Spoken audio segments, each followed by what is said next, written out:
She stood in my bedroom doorway, hair messy, eyes red from crying, drowning in one of my old flannel shirts.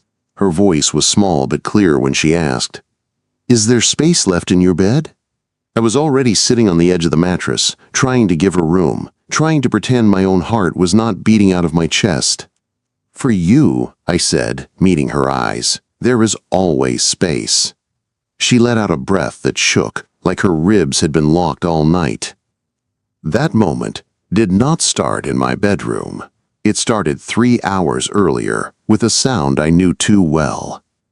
A scared knock that did not belong in the hallway of our old brick apartment building in Phoenix. It was August, the kind of heat that made the pavement shimmer. My AC was running steady. The game was on low in the background. I was sanding the edge of a maple coffee table in my living room, trying to hit a deadline for a client.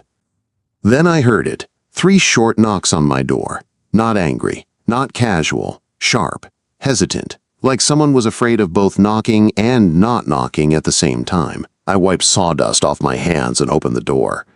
It was Lily from 3A. She lived 1 floor below me, across the courtyard. We saw each other in the parking lot and by the mailboxes. Blonde hair always pulled into a loose bun, oversized canvas bag, paint on her fingers more often than not. She worked from home as a graphic designer. I knew that much. I also knew she had a new ex, who called too much and listened too little. Right now, she did not look like the girl who laughed at my old truck and called it vintage. She looked like she had seen a ghost. Her cheeks were wet. Her hands were shaking.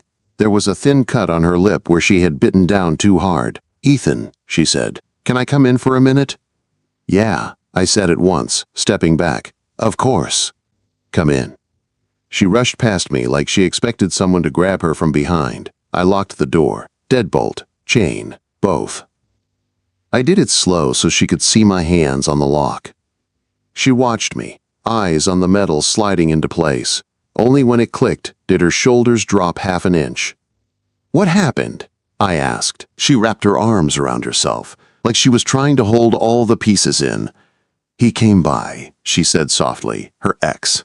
I did not need a name. "Did he touch you?" I asked, already feeling heat rise in my chest that had nothing to do with the weather. "No," she said, shaking her head. "Not this time." He just pounded on my door and shouted. He kept saying the same thing, that I ruined his life, that nobody else will ever know me the way he does, that I belong with him. Same script, different night. She tried to smile and failed. "I called the non-emergency line," she added. "Again, they said they would make a note." Again. Her voice cracked on that last word. I had heard some of it from my window. I had heard a man's voice in the courtyard. I had heard the shuffle of feet, the scrape of tires when a car pulled away. I had not liked the sound of it, but I also knew you could not storm into a fight you did not understand. There was a line between being helpful and making things worse.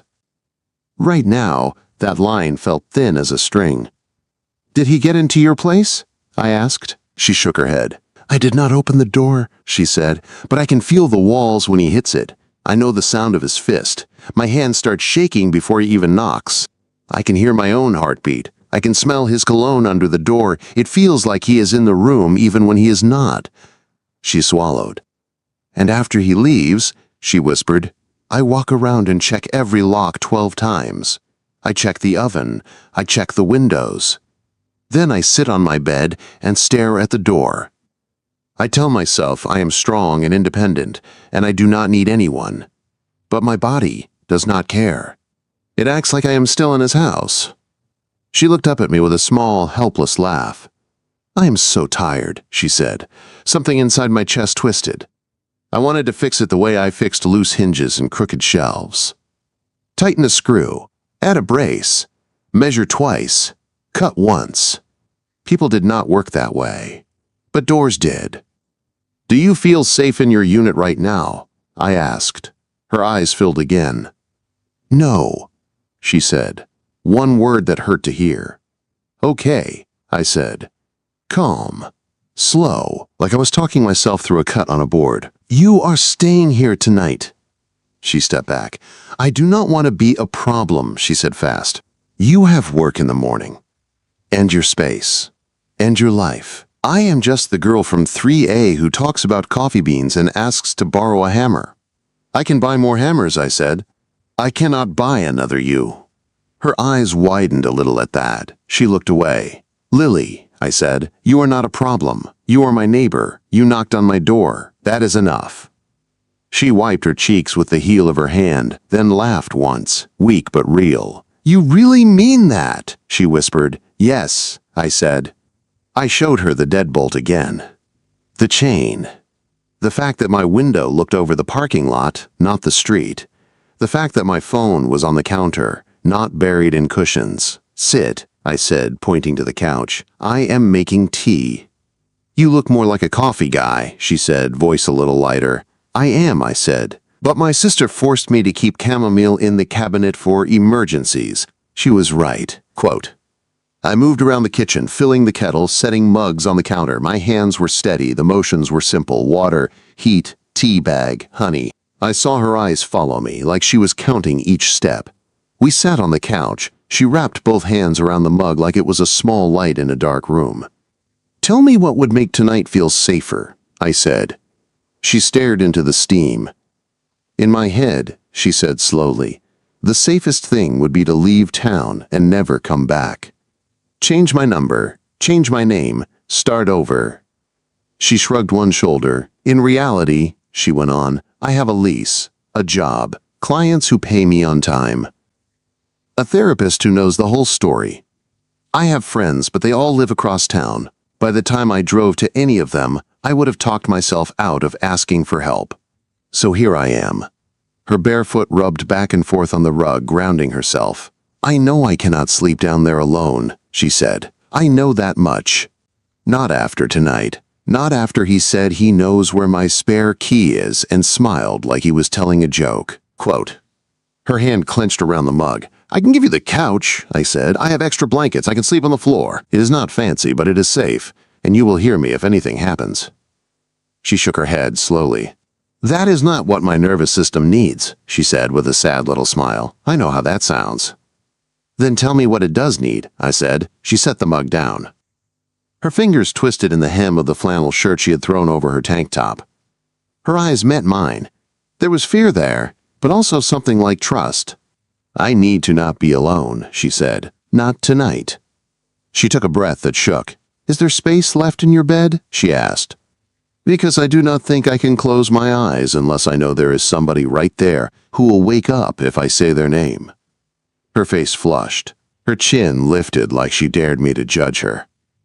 Her gaze did not flick down my chest. It flicked toward the locked door, then back to my eyes, waiting. I could feel the line between us. Neighbor, friend, man, woman, trauma, care. I did not let my mind go anywhere it should not. I kept my voice level. For you, I said, standing, there is always space. I grabbed a clean t-shirt and sweatpants from my dresser and put them on the end of the bed for her. You get the wall side? I said. Top of the covers. I will stay on my side. I will not touch you unless you ask, or unless there is an emergency. You can change in the bathroom. Door open or closed, your choice. She nodded, eyes bright. Thank you, she whispered. 5 minutes later, she walked back into my room in my t-shirt and shorts, her hair pulled up, her makeup washed away. She looked younger. She also looked more like herself. She slid under the blanket on her side of the bed, back to the wall, facing me. I lay on top of the comforter, hands folded on my chest, staring at the ceiling fan. The space between us felt thick, not with sex, with trust, with fear, with something fragile that I did not want to break. Ethan, she said in the dark. Yeah, I answered. Are you really not scared of him? She asked. I thought about her ex in the parking lot, his voice, his car, his empty threats. I am not scared of him, I said. I am only scared of you thinking you have to go through this alone. Her breath hitched. For a while, we lay there listening to the hum of the AC and the faint traffic on the main road. At some point, my eyes closed. I woke up to the soft pressure of her hand on my forearm. Light. Testing. Half asleep. Like she was checking if I was really there. I did not move it away. Then my phone lit up on the nightstand. The screen glowed in the dark with a notification from an unknown number. The message preview showed one line. "Tell Lily I know where she is." The glow from my phone lit the room in a cold blue streak. Next to me, Lily's breathing was slow but uneven. Not deep sleep, the kind of half sleep that jumps at every sound. I turned my head and read the message on the screen. Unknown number. "Tell Lily I know where she is." Every muscle in my body went tight. I did not swear out loud. I did not jerk or sit up fast. The last thing I wanted was to scare her more. I reached over, flipped the phone face down, and took one slow breath. "Ethan," she whispered in the dark. She was awake. Maybe she had felt me tense, or maybe she never really slept. "Yeah," I said quietly. "Was that him?" she asked. I could lie and buy us 10 minutes of fake peace, or I could treat her like she deserved the truth. "I think so," I said. "The text said he knows where you are." She pushed herself up on one elbow, eyes wide now, light from the street catching the fear. "How did he get your number?" she asked. My jaw clenched. "I gave it to him," I said, "weeks ago in the parking lot. I told him if he had something to say, he could say it to me instead of yelling at your door." Her shoulders sagged. "You were trying to protect me," she said. "I was trying to be a filter," I said. "Guess he liked the new target." I sat up and unlocked the phone. "Look." She read the text, then squeezed her eyes shut for a second. "He wants me to feel like there is no safe place," she said. "He did this when I moved out too. Calling from blocked numbers. Showing up at my work. Telling me it was cute that I thought I could start over." "Okay," I said. "Then we make it very expensive for him to keep playing this game." She looked at me, confused. "What does that mean?" she asked. "It means we stop treating this like something you have to survive." I said. "We treat it like something he has to answer for." I took a screenshot of the text, then saved the number as "Do Not Answer." I forwarded the screenshot to myself and my email so it could not disappear. Timestamp and all. "Who else has the full story?" I asked. "Your therapist? Anyone at work? Family?" "My sister in Denver," she said, "and my therapist. And my boss sort of knows. He knows I moved because of an ex, but not details." "Okay," I said. "Tomorrow, we call the non-emergency line again. We tell them he has your address, my number, and that you have a record of calls and texts. We ask what we need to start a report. If they drag their feet, we go higher. You should not fight alone with notes on your phone." Her throat worked as she swallowed. "You sound like you have done this before," she said. "Not this," I said, "but I have dealt with guys like him on job sites. Men who think rules are for other people. Only thing they listen to is cost, fines, records, losing access." She stared at the text again. "Can I give you something weird?" she asked. "Sure," I said. "I am scared," she said, "and somehow I feel less scared now that he sent you that. Is that twisted?" "No," I said. "Right now, this is not just in your head. It is written down. It is proof. Proof can be used." She let out a shaky breath and lay back down, turning to face me across the small gap. "Will you sleep at all?" she asked. "A little," I said. "Enough." Her hand found my forearm again. This time she did it while awake. Her fingers curled around the muscle lightly. "Okay," she said. "I will try again." It took a long time for her breathing to even out. I lay there in the dark, counting the seconds between each soft inhale, listening for any sound outside the window. No door slams, no footsteps in the hall. No car engine that lingered too long. At some point, the sky outside went from black to gray. Birds started up in the trees by the parking lot. My alarm never had to ring. I was already awake when it buzzed. Lily looked like she had slept maybe 3 hours. Her eyes were puffy, but her jaw was set. "Morning," she said, voice rough. "Morning," I said. "You want coffee or food first?" "Coffee," she said, then corrected herself. "Actually food. If I drink on an empty stomach, I will shake myself into orbit." I smiled. "I have eggs and bread," I said. "It will not be pretty, but it will count." At the small table, with the smell of toast and eggs filling the room, things almost felt normal. Her bare foot brushed the leg of my chair. She did not pull it back fast. It was just contact. Human.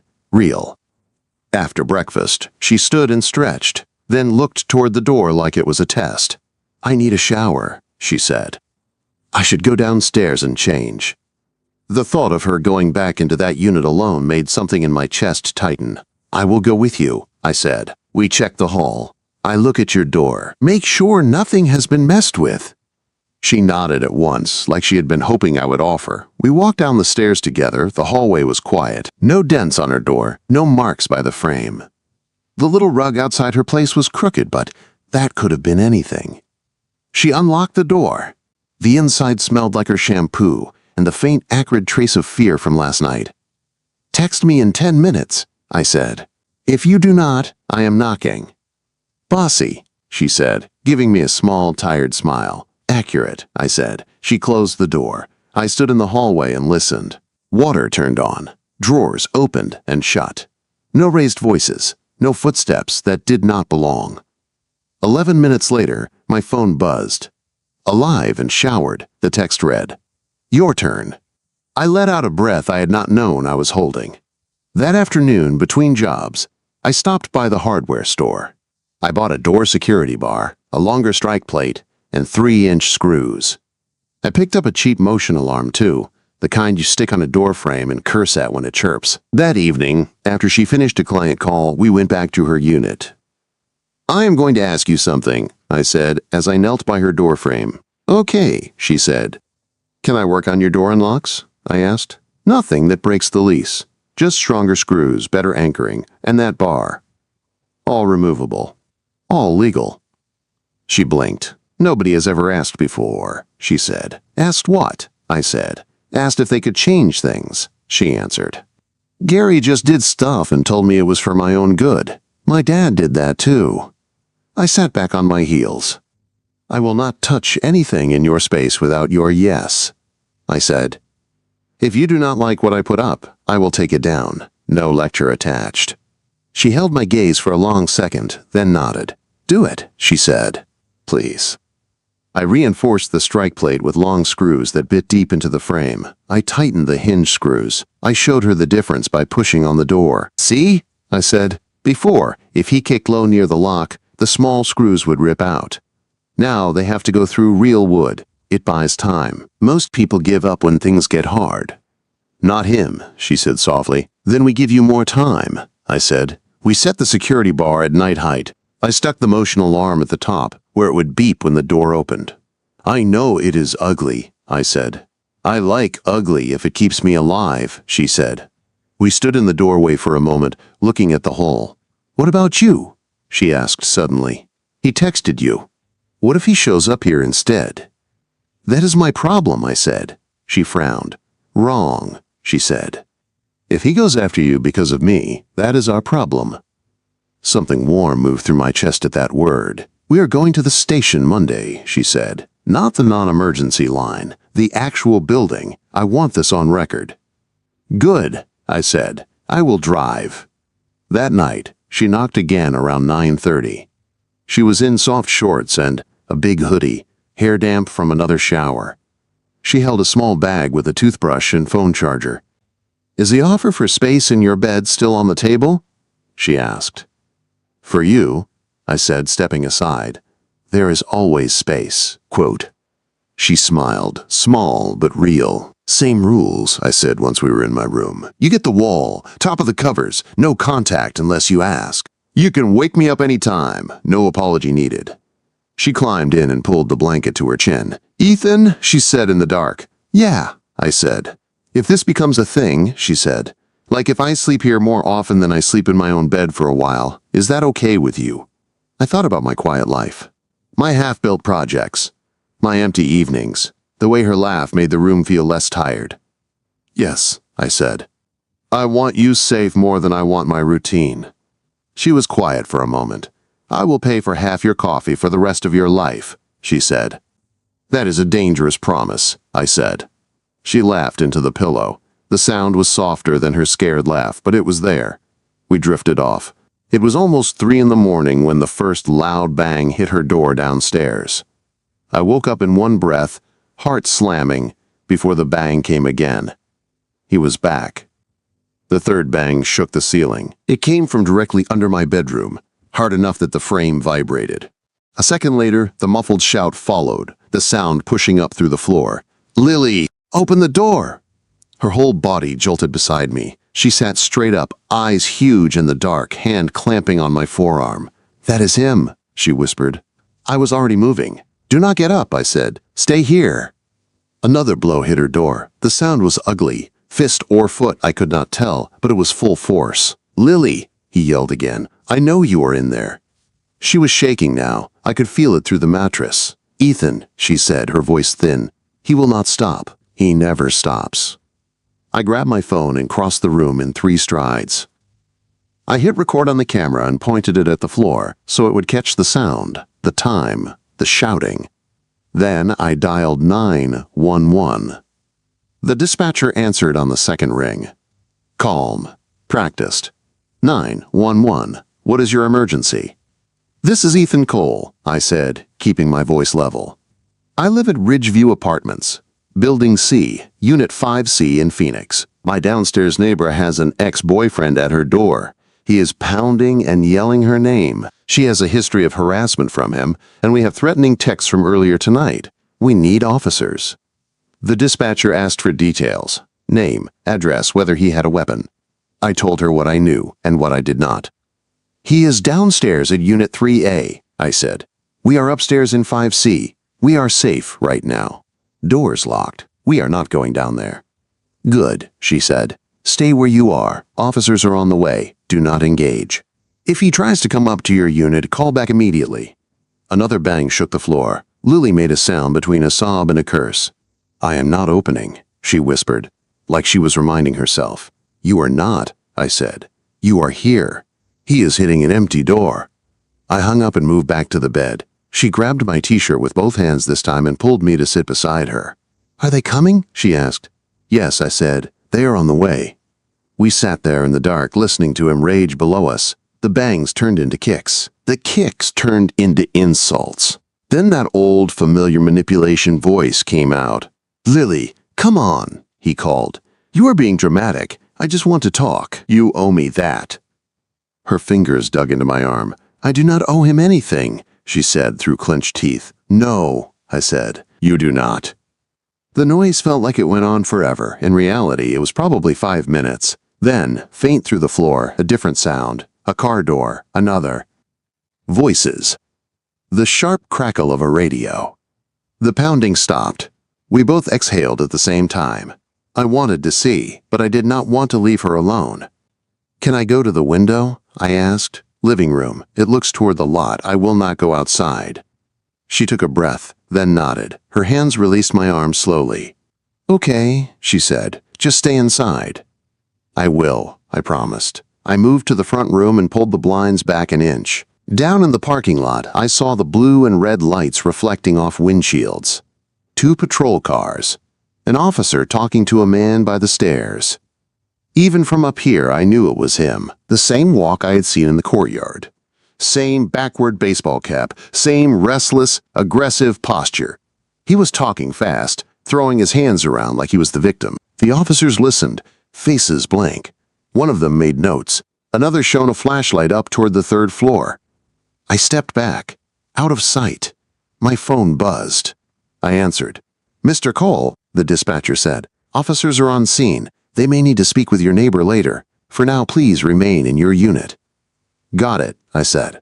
10 minutes later, the voices outside grew quieter. A car engine started. Then, another. The red and blue lights faded. When I went back to the bedroom, Lily was sitting up in bed with her knees pulled to her chest, chin resting on them. Her eyes were fixed on the open doorway like she expected him to appear there. "They are gone," I said. "The officers talked to him. I do not know what they said yet. But he left." Quote. She swallowed. "They always tell him to go cool off," she said. "They tell him to be respectful. They tell me I can file a report if I want. Then it starts again." Quote. "Tomorrow," I said, sitting on the edge of the bed, "we make sure it is not just a note on a screen. We go in person. We make them look at all of it at once." Her shoulders dropped a fraction. "Will you come with me?" she asked. "Yes," I said. "Try to sleep a little more." "I will sit in the chair." You do not have to, she said. I know, I said. I want to. I pulled the old armchair from the corner and put it near the bed. I sat with my back against the wall, feet stretched out, watching the door. At some point around 5, I dozed for an hour, waking every time the building creaked. By 9, we were sitting in a plastic lobby at the police station. The air smelled like coffee, printer ink and nerves. People came and went with forms in their hands. A TV played news with the sound off. Lily sat next to me in jeans and a plain gray t-shirt. Her hair was in a low ponytail, no makeup. She looked small in the hard chair, but her back was straight. We waited. When they called her name, I stood to go with her. The officer at the door glanced at me. He is with me, Lily said quickly. He has evidence on his phone. The officer nodded and led us to a small room. There was a table, 3 chairs, and a poster on the wall about domestic violence resources. A female officer introduced herself as Officer Ramirez. She had kind eyes and a tired face. Tell me what is going on, she said. Lily told the story. Not just last night. The move. The change of locks. The calls. The text I had received. The banging on her door. The other times she had called non-emergency. I watched her hands. They shook at first. Then, steadied as she kept talking. She did not minimize. She did not laugh it off. She just laid the facts out like bricks. I handed over my phone. Officer Ramirez watched the video I had taken of the banging and the later conversation in the parking lot. She took photos of the text. This is good, the officer said. Not good that it happened. Good that you have it saved. So what can I do? Lily asked. You can start a formal report, the officer said, sliding a form across the table. It will document the harassment. You can also file for an order of protection. Based on what I see here, I think a judge will at least grant a temporary one. Will it stop him? Lily asked. It will not change who he is, the officer said honestly. But it gives us more power to act if he comes near you again. It moves this from annoying X to Y, violating a court order. Cal. Lily took the pen. Her hand hovered over the page. Then she started to write. Watching her sign her name on that form felt bigger than any signature I had ever watched on a contract. It was like she was choosing herself. When we walked out into the bright sun, she blinked hard. I feel like I ran a marathon sitting down, she said. You did, I said. You did the hard part. She slipped her sunglasses on. We stood on the sidewalk for a second, the heat wrapping around us. You know what scares me? She said. Not just him. The idea that you are in this now, that he could decide to go after you because you did not stay out of it. He already did, I said. He texted me. He hit your door under my feet. He came into my world when he scared you. She looked at me sharply. You could still step back, she said. You could say you helped enough. You could say this is messy. Nobody would blame you. I would, I said. She frowned. Why does this matter so much to you? She asked. I could dodge. I could make a joke. I did neither. Because I like you, I said simply. Because for months, I have watched you carry groceries up 3 flights of stairs and still hold the door for other people. Because I have heard you laugh with kids in the courtyard and then walk back into your place alone. Because I could tell you were trying to stay small to take up less space in the world, and I hated it. Her lips parted. Ethan, she said softly. I am not helping you because I want something back, I added. I am helping you because that is what you do when you care about someone. You put your body between them and the hit. She looked away for a moment. When she turned back, her eyes were wet. I do not know what I can give you, she said, when my nervous system is a mess and I jump at loud noises. When I might have to move if this goes bad. I do not know how to promise anything right now. I am not asking for promises, I said. I am asking to stay. That is it. She nodded once, like a knot inside her had loosened a notch. That night, she came up at 9 again, no bag this time. Just her and her phone and the way she leaned against my doorframe like it was the only thing holding her up. I think my landlord is on his side, she said. There is a note taped to my door about noise complaints. From last night, from me being scared. Let me see, I said. We went down together. The note said she had violated quiet hours, that neighbors had reported domestic disputes from her unit. It gave a warning. "This is him trying to flip the story," I said. "Make you the problem. So he can push me out," she said, "so he never has to take responsibility." She laughed once, harsh. "I picked this place because it felt solid," she said. "Old brick. Good bones, stable. Now it feels like the walls can move under me anytime someone decides to." I looked at the peeling paint, the solid railings, the view to the parking lot where my old truck sat like a stubborn dog that refused to move. "What if stability is not the building?" I said. "What if it is the people in it?" Quote. She looked at me. "In my head," she said slowly, "the only place I felt safe last night was in your bed. Not because of the mattress or the lock, because you were there." She took a breath. "I do not want that to be a one-night emergency," she said. "I do not know what that means yet, but I know that when I picture sleeping tonight, I picture your ceiling fan." Something in my chest eased and ached at the same time. "Then we keep doing what works," I said, "one night at a time." She stepped closer, close enough that I could see the tiny scar by her eyebrow I had never noticed before. Her fingers touched my wrist. Light, testing. "Is that really okay?" she asked. "Me taking up that much space in your life?" "For you," I said, holding her gaze, "there is always space." Quote. Her mouth curved into a small, surprised smile. She rose on her toes, just enough to press her forehead lightly against my chest. "Okay," she whispered. My hand came up to her back, steady, not demanding. Just there. Across the courtyard, a car door slammed. We both turned slightly, listening. This time, my first reaction was not fear.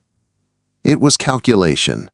We had a case number. We had a report. We had each other. He could still make trouble. But now he was not the only one who knew where she was. The temporary order came in a plain envelope that did not match how big it felt. We stood in my kitchen, the AC humming, the smell of coffee in the air. Lily held the papers like they might bite. "What if this just makes him madder?" she asked. "He is already mad," I said.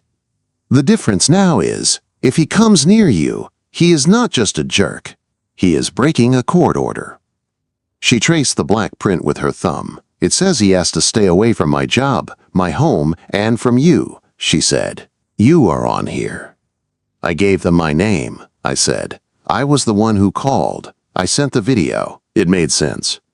Her eyes lifted to mine. "He did not ask to be on this paper," she said. "You chose it." "Yeah," I said. "I chose it." That night we fell into our new routine without talking about it. She knocked at 9. My bed saw 2 people again. Same positions, same rules, same space in the middle, where fear sat like another pillow. Only this time, when she reached for my arm in the dark, she did it with a small, soft sound, like relief instead of panic. A week went by. No banging on her door. No texts. No surprise cars in the lot. The quiet did not feel peaceful at first. It felt like waiting. I kept working my jobs. I hung cabinets, built shelves, sanded tabletops. Sawdust clung to my hair. My hands ached by the end of the day. Every evening I came home to find a new little proof of Lily in my space. One night it was a sketch taped to my fridge, my old truck, detailed and somehow kind. Another night it was a small plant on the windowsill. "Your place needs something alive that is not you," she said. She spent her days designing logos and layouts on my dining table because my unit was quieter. We sat in companionable silence, laptops open, saw on pause, music low. Sometimes we forgot to be scared. Then the landlord pushed. I came home from a job on a Tuesday to find Lily sitting on my couch, a folded letter in her hand. Her jaw was tight. "What happened?" I asked. She held up the paper. 30-day notice, she said. "They are not renewing my lease. No reason listed. Just, owner has chosen not to extend." Quote. I took the letter and read it. "It is legal," I said. "They can refuse to renew without cause. But after everything, it is a choice." "He wants me gone," she said, first through fear, now through paper. Her shoulders tensed. I feel like my whole life is built on sand, she said. Like every time I think I have a floor under me, someone pulls it up. I set the letter down on the table. Then we find you a new floor, I said. I cannot afford a bigger place alone, she said. Not in a safer building, not with my student loans and everything else. Quote, "You will not be alone," I said. She looked at me like she was trying to read a blueprint behind my eyes. "Are you offering to move in with me?" she asked. I took a breath. "I am offering to move with you," I said, "to a place where he does not know the unit number, where the walls are ours, where the door is one we choose together. If you want that." She stared at me for a long moment. "What if I am a mess for a while?" she asked. "What if some nights I wake you up because I heard a car door? What if I cry when I smell his cologne on some stranger in the grocery aisle?" "Then that is what we deal with," I said. "One door slam, one smell, one night at a time. I do not need you to be easy. I just need you to be real." Her eyes filled, but she did not look away. "You really see this as a long haul?" she asked. "I did not put my name on that order as a hobby," I said. She laughed through a tear. "You talk about feelings like you talk about wood," she said. "Direct. No extra words."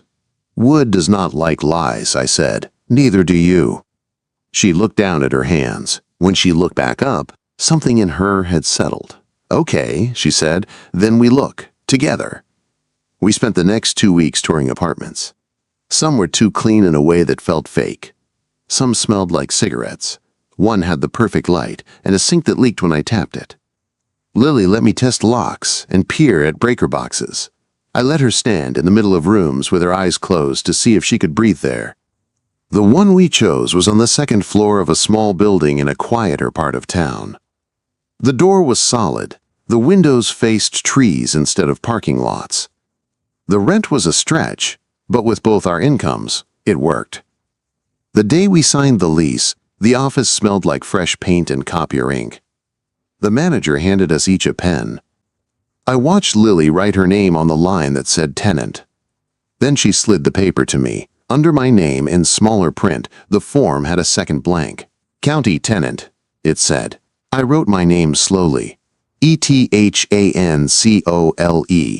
When we walked outside, Lily stood on the walkway and looked up at the new building. "My ex used to tell me I was lucky he took care of everything," she said. "He said I could not handle life alone." She looked at the paper in her hand. "I am not alone," she said. "But this time, nobody is taking this choice away from me. Not him, not even you." "Good," I said. "This does not mean we have to rush anything," she added. "We can take it slow. We can be whatever we are ready to be. But I want you there. In the space. In the life." My chest felt tight and full at the same time. "I want that too," I said.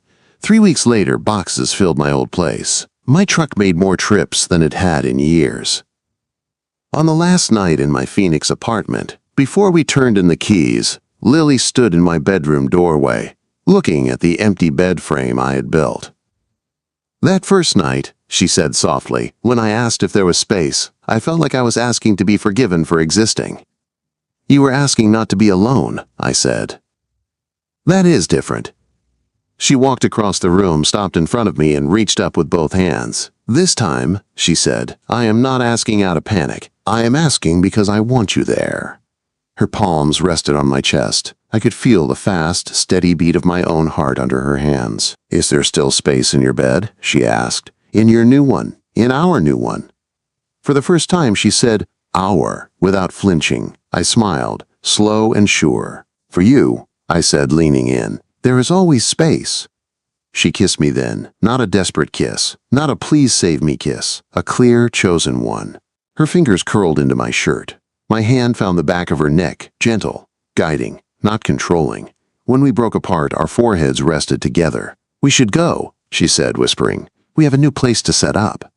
Our new apartment felt like possibility and paint fumes. The first night there, we set the bed frame up together. I bolted the corners while she held the headboard. We put the mattress down. We argued about which side the lamp should go on and laughed at how serious we sounded. When it was finally done, we stood at the foot of the bed and just looked at it. "No old fights soaked into the walls," she said. "No memories of doors slamming. Just fresh air." And a lock we chose, I said. We brushed our teeth side by side in a small bathroom, bumping elbows, grinning like idiots in the mirror. In the dark, she climbed into the bed and slid to the wall side out of habit. I lay down next to her and felt the new weight of us in the mattress. "Ethan," she said. "Yeah," I answered. "I am happy," she said. The words sounded almost strange in her mouth, like she was trying them on. I reached for her hand. It met mine halfway without hesitation. "You earned it," I said. She moved closer until her head rested on my shoulder, her body fitting along mine like she had finally stopped trying to take up less space. I listened to her breathing slow, not from fear this time, but from peace. In the quiet, I thought about doors and locks and beds and the way people heal. I had not rescued her. She had not rescued me. We had just given each other room. Room to be scared, room to stand up, room to sign our own names. Space. In a bed, in an apartment, in a life. And for her, there would always be enough.